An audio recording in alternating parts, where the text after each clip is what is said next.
నమస్తే అండి. నేను మీ అంజలి రాసుకోటపాటి. మేము సైతం పక్షుల కోసం కార్యక్రమంలో మనం ఇన్ని రోజులు ఆహారం పెట్టాము పక్షులకి, అలాగే జంతువులకి. మనకి ఏ మూగజీవాలు కనపడ్డా కానీ వాటికి ఆహారం పెట్టి వాటి కడుపు నింపాలనే ఉద్దేశంతో ఇంటి బయట తొట్లు ఏర్పాటు చేయడం ఇలా చాలామంది చేశారు. ముఖ్యంగా నాగేశ్వరరావు గారు చేసినటువంటి ఏదైతే ఏంటి బియ్యపు వడ్లు ఉంటాయో ఆ వడ్లతో ఆయన అల్లిన అల్లకాన్ని చూసి చాలామంది ఫోన్ చేశారు. చాలామంది కొనుక్కొని ఆన్లైన్లో ఆర్డర్ పెట్టుకొని మనకు ఫోటోలు పెట్టిన వాళ్ళు ఉన్నారనమాట. ఒంగోలు కూడా చాలామంది పెట్టారు. సో ఆయన చేసిన వీడియో చాలామందికి ఇన్స్పిరేషన్ అయింది. సో అందుకని ముఖ్యంగా నాగేశ్వరరావు గారిని ఈరోజు మీకు చూపించాలి. ఎందుకంటే పెద్ద రివ్యూ కాకుండా ఆయన గురించి జస్ట్ ఇంట్రడక్షన్ ఇద్దాము అని చెప్పేసి ఆయన ఎంతమందికో ఇన్స్పిరేషన్ అయ్యారు. కాబట్టి ఈరోజు ఒకసారి ఆ వీడియోతో పాటు ఆయన గురించి కొత్తగా తెలుసుకొని ముందుకెళ్దాం. సో కాకినాడ జిల్లా చిల్లంగి గ్రామానికి చెందినటువంటి కంపారపు నాగేశ్వరరావు గారు రైతే కాకుండా ఒక ప్రతిభావంతుడైన ఆర్ట్ టీచర్ కూడా. ప్రతి సంవత్సరం తన పొలంలో పండినటువంటి వరి కంకులను సేకరించి వాటిని అందంగా అల్లి తన ఇంటి ప్రాంగణంలో పక్షులకి ఆహారం కడుతూ ఉంటారు.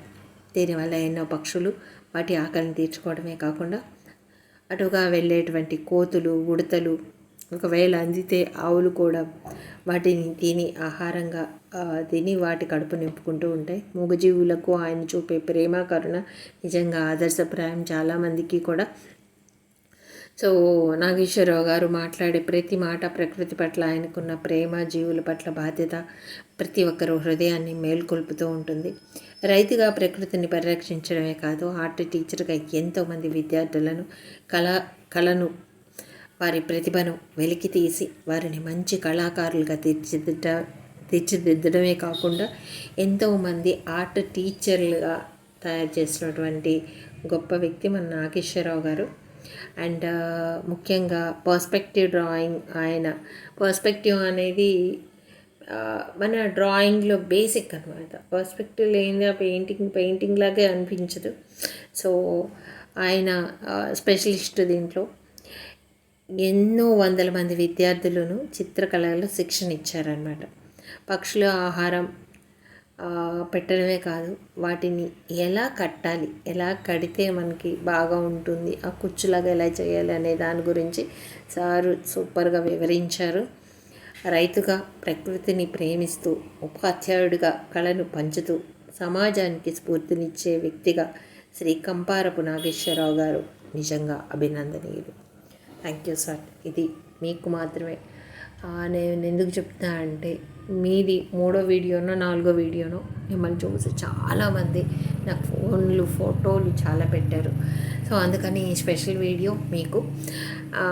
అలాగే సార్ ఎలాగా కంకులు కట్టారనే దాని గురించి ఒకసారి మళ్ళీ చూద్దాం. అంతరించిపోతున్న పిచ్చుకలకి ఆహారం నుంచి అందించే చిరు ప్రయత్నం అండి.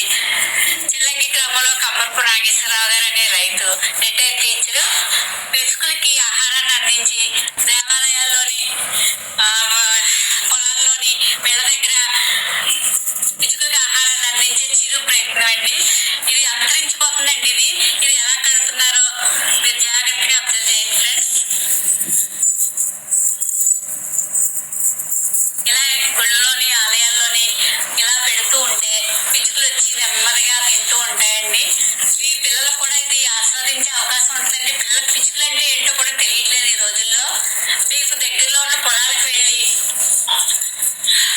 ఇలా వరి కంకులు సేకరించి మీరు అల్లుకుని జడలు అల్లుకుంటూ ఇలా చక్కగా తాడు చేసుకుంటే నిరంతరం మీ ఇంటి దగ్గర పిచ్చుకలు వాలి, గుళ్ళలోని వాలి ఆహారాన్ని అందిస్తారండి.